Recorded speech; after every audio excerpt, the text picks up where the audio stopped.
E aí, gente, tudo certo? Estão conseguindo acompanhar direitinho aí as ideias de Marx? Aos pouquinhos a gente vai encaixando, tá?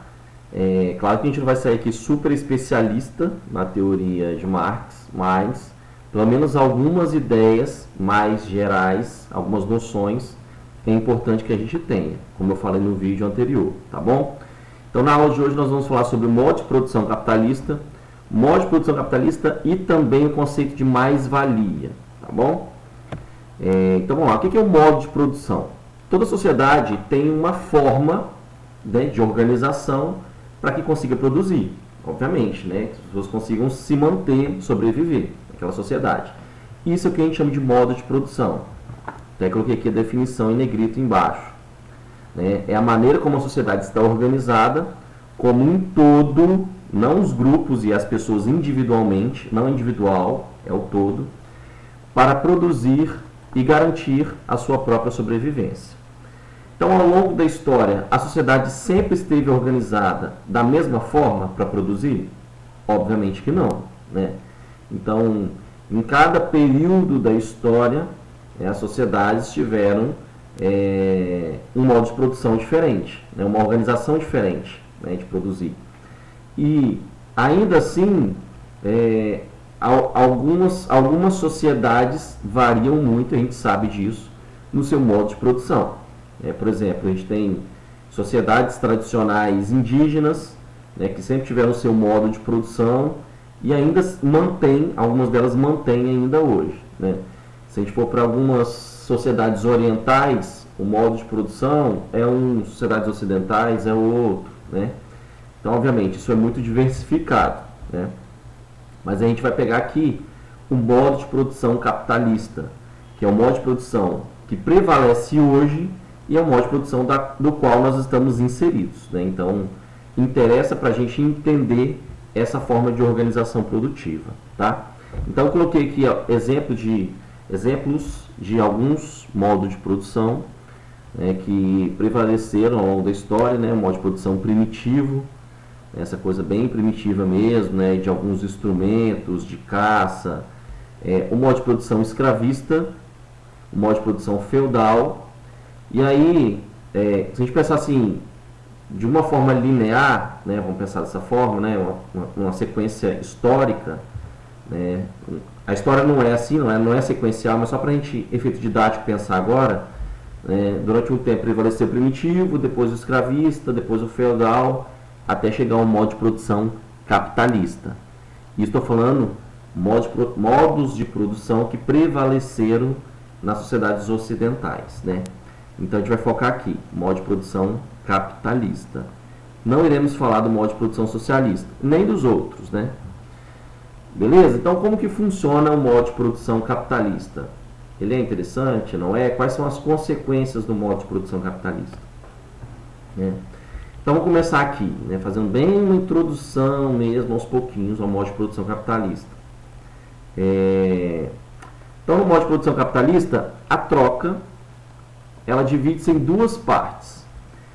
Todo modo de produção ele tem uma troca que é estabelecida, né? Uma troca entre as pessoas, uma troca entre os grupos. Então como que funciona essa troca aqui no capitalismo, né? Em dois momentos. O momento da venda e o momento da compra, né? A venda nada mais é do que eu transformar uma mercadoria em dinheiro e a compra transformar o dinheiro em uma mercadoria. A gente sabe bem que é uma troca comercial básica, né, no capitalismo, certo?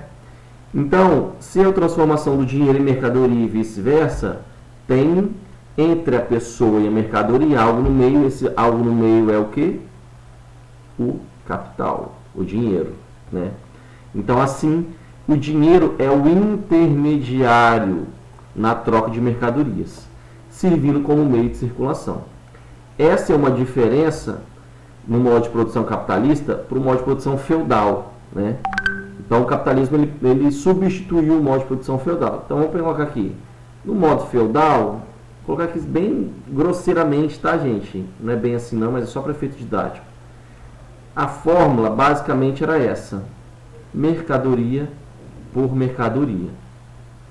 eu tenho uma mercadoria, eu troco por outras mercadorias, né? Não tem aqui, ó, o dinheiro como intermediário nessa troca. E aí vem o capitalismo e com essa fórmula aqui embaixo, MDM. Tudo começa aqui, pela mercadoria. Né? Tudo começa pela mercadoria, então é o ponto de partida. Né? Então começa pela mercadoria aqui. Eu produzo uma determinada mercadoria, o que eu faço com essa mercadoria? Eu vendo. Eu vendo em troca de dinheiro. Né? Dinheiro. Com esse dinheiro eu vou fazer o quê? Trocar por outras mercadorias. Né? Uma mercadoria que seja interessante para mim. Né? Seja útil, ou que eu queira, enfim. Né? Então aqui, ó, o dinheiro no meio de tudo. Belezinha? Simples, né? Tudo, lembrando, tudo começa pela mercadoria. Beleza. Agora, se tudo começa pela mercadoria, se eu não tenho essa mercadoria para vender, se eu não sou produtor de mercadoria, como é que eu vou conseguir dinheiro? Como é que eu vou conseguir dinheiro se eu não tenho mercadoria? O que eu faço? 10 segundos para vocês pensarem. Se eu não tenho mercadoria para vender, eu vou fazer o quê? O que eu vou vender para conseguir dinheiro? Eu vou vender o que Marx chama de, deixa eu pular aqui, o que ele chama de força de trabalho. Né? Força de trabalho. Todas essas palavras que eu coloquei em negrito aqui são termos marxistas que são bem importantes, tá? Então, se eu não tenho mercadoria para produzir, o trabalhador acaba sendo forçado a procurar o capitalista para vender a sua força de trabalho. Então, a minha força de trabalho, ela torna a minha mercadoria, né? Então, eu não tenho matéria-prima, eu não tenho máquina, eu não tenho instrumento, eu não tenho nada. Porém, eu tenho força de trabalho, né? Então, essa é a minha mercadoria, a minha própria força de trabalho, né? Então, eu vou vender minha força de trabalho em troca de salário, dinheiro, né? E com esse salário, eu vou fazer o quê? Vou comprar outras mercadorias. Então, ó, a fórmula aqui permanece a mesma. Então, tanto para o patrão como para o trabalhador, a fórmula é a mesma, MDM. Porém, para o patrão, esse primeiro M vai ser a mercadoria em si, a matéria-prima, né, os instrumentos, e esse M para o trabalhador vai ser a força de trabalho. Certo? Ponto importante aqui, quando a gente fala, o trabalhador procurou o capitalista. Quem é o capitalista? Quando a gente fala assim, fulano de tal é capitalista. O capitalista é aquele que tem o capital. O que é o capital? É o dinheiro. Se você não tem capital, você não é capitalista, tá? Fala assim, eu sou favorável ao sistema capitalista. Eu acho que é um sistema interessante, né? Você não é capitalista, tá? Lamento de dizer. Você continua sendo um trabalhador ou filho do trabalhador. Capitalista é, aqui no segundo tópico, somente quem tenha propriedade privada. Se você não tem bem, se você não tem propriedade privada, não é os donos dos meios de produção, se você não tem matéria-prima, você não tem máquina, você não tem nada, você não é o capitalista. Capitalista é só o patrão, só quem tem o capital, só quem domina isso, somente, tá bom? Então, beleza, tem essa troca aqui, né, voltando para o MDM. Então, o trabalhador acaba sendo forçado para o capitalista. Beleza, é uma troca, né? Eu trabalho para o patrão e o patrão me paga um salário. É uma troca. E aí Marx se pergunta, terceiro tópico, essa troca é uma troca justa? Eu trabalho para esse alguém me paga um salário. Todo mundo tem mercadoria, todo mundo tem dinheiro, né? É uma troca justa? Marx vai falar que não, né? Não, ele vai falar que não, porque existe algo nessa troca, nesse meio, que não é só uma troca simples, né?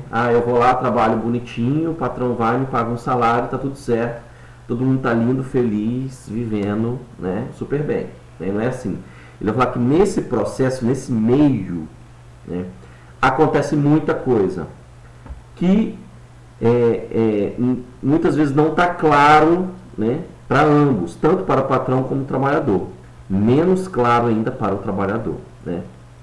Então, nessa troca, existe algo aí que ele chama da mais-valia, né? A mais-valia é um processo que ele acaba gerando a acumulação de capital. E a acumulação de capital somente para o capitalista, né? Então, ele vai falar, a base da exploração do sistema capitalista está aqui, na mais-valia. A exploração, ela não está no patrão do trabalhador, ela está no meio ali. No meio acontece uma série de fatores que vai fazer com que o patrão enriqueça, ele acumule capital e vai enriquecendo, né? Então, o que é a mais-valia? A mais-valia é o valor excedente produzido pelos trabalhadores e que o capitalista se apropria disso, né? Então, Marx vai falar que os trabalhadores eles acabam trabalhando, produzindo muito mais do qual eles são pagos e por isso é que o patrão vai enriquecer, certo? Tem um cálculo, gente, que geralmente eu faço, né? Um exemplo. Eu estava tentando fazer antes aqui, mas nossa, virtualmente eu achei muito complicado. Então não vou me arriscar, tá? Geralmente eu faço no quadro, na sala de aula. Mas se vocês acharem que ainda está complicado entender o que é mais-valia, me fala que eu posso tentar fazer um outro vídeo só com esse cálculo, tá? Porque geralmente o salário do trabalhador ele já é definido, né? Então vamos lá, o trabalhador vai ganhar R$ 1.500 por mês, isso é fixo. Só que o valor que ele está produzindo vai muito além, né? Muito além daquilo que é pago a ele, né? Então vamos lá, eu recebo R$ 1.500 por mês, mas eu estou produzindo R$ 5.000 em mercadorias. É nessa diferença aí que está a mais-valia, né? Eu produzo 1.500, eu estou produzindo 5.000 em mercadoria, mas estou recebendo uma parte bem menor. Essa diferença, né, é que o patrão ele vai acumulando. Então a diferença aí, vou colocar grosseiramente 1.500 para 5.000 dá 3.500. Então 3.500 meu, 3.500 do outro trabalhador, 3.500 do outro. Esse montante que vai tendo a acumulação do capital, tá bom? Então, para Marx, mais-valia são as horas trabalhadas e não pagas, e que acumuladas no processo produtivo vão fazer com que o capitalista enriqueça. Certo? Belezinha? Então, aqui tem uma charge, né? Uma charge que ela é um exemplo, né, da acumulação de capital, um exemplo de mais-valia. Pause o vídeo aí, dê uma olhada. Leia para entender a mais-valia. Pausou? Eu não vou pausar aqui, você pausa. Voltou. Beleza. A partir dessas ideias do que é acumulação de capital, do que é mais-valia, eu preparei isso aqui uma outra atividade, é uma atividade extra, tá? É um ponto extra que faz, quem quiser fazer, né? Faz. Então, com essas duas questões. Quem quiser fazer, pode me mande por e-mail, tá bom? Me mande por e-mail. Não, aliás, eu não vou editar esse vídeo não, que eu errei aqui, mas não me mande por e-mail não. Eu vou abrir um campo lá na semana 18 para colocar essa atividade. Tá bom, gente? Certinho? Qualquer coisa, comente aí, pergunte, estou à disposição. Tá bom? Abração em todos.